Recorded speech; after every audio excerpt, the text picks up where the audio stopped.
बिस्मिल्लाहिर्रहमानिर्रहीम। अस्सलाम वालेकुम रहमतुल्लाहि व बरकातुहू। प्यारे दोस्तों, आज मैं आपको एक ऐसा वाक़या सुनाने जा रहा हूँ जिसे सुनकर आप हैरान रह जाएंगे।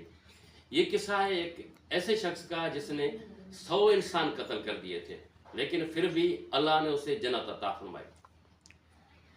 ये शख्स अपने गुनाहों से तंग आकर तौबा करना चाहता था।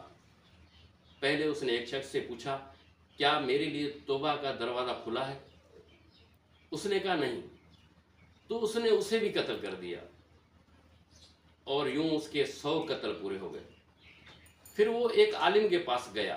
आलिम ने कहा, हाँ अल्लाह की रहमत वसी है, हाँ अल्लाह की रहमत वसी है, तुम तौबा कर सकते हो, लेकिन उसके लिए नेक बस्ती की तरफ हिजरत करनी होगी।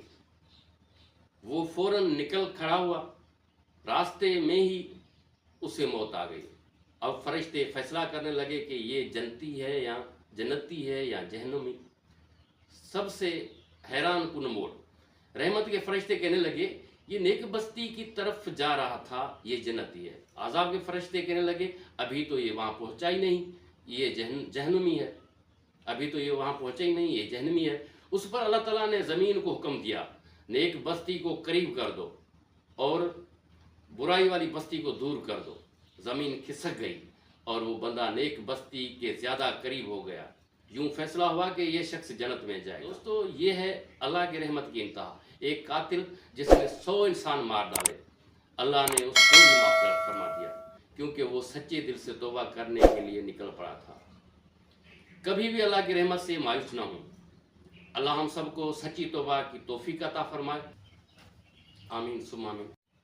दोस्तों, इस वाक़े से एक जो सवाल है वो आपके जहन में गर्दिश कर रहा होगा कि ये जो वाक़या है, ये सोर्स इसका क्या था, ये कहाँ से आया और हमें कैसे पता चला आज तक।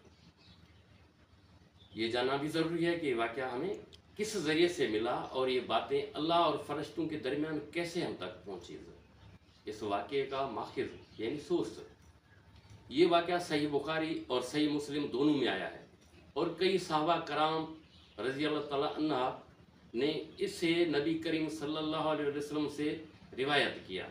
सही बुखारी हदीस नंबर 3470, सही मुस्लिम हदीस नंबर 2766। हम तक कैसे पहुंचा? असल में यह सारा वाक़या नबी करीम सल्लल्लाहु अलैहि वसल्लम ने सहाबा कराम को सुनाया और नबी करीम सल्लल्लाहु अलैहि वसल्लम को ये इल्म अल्लाह की वही के ज़रिए मिला था। यानी अल्लाह ताला ने फरिश्तों और उस शख्स के दरमियान होने वाले फैसले को अपने नबी सल्लल्लाहु अलैहि वसल्लम पर वही के ज़रिए ज़ाहिर फरमाया। फिर नबी करीम सल्लल्लाहु अलैहि वसल्लम ने यह किस्सा उम्मत को सुनाया ताकि लोग अल्लाह की रहमत से नाउमीद न हों। इसमें एक अहम नुक्ता है, ये कोई आम तारीखी वाक़या नहीं है जो लोगों ने अपनी आँखों से देखा हो। ये एक गैबी खबर है जो सिर्फ़ और सिर्फ वही के ज़रिए हमें पहुँची है। मिलते हैं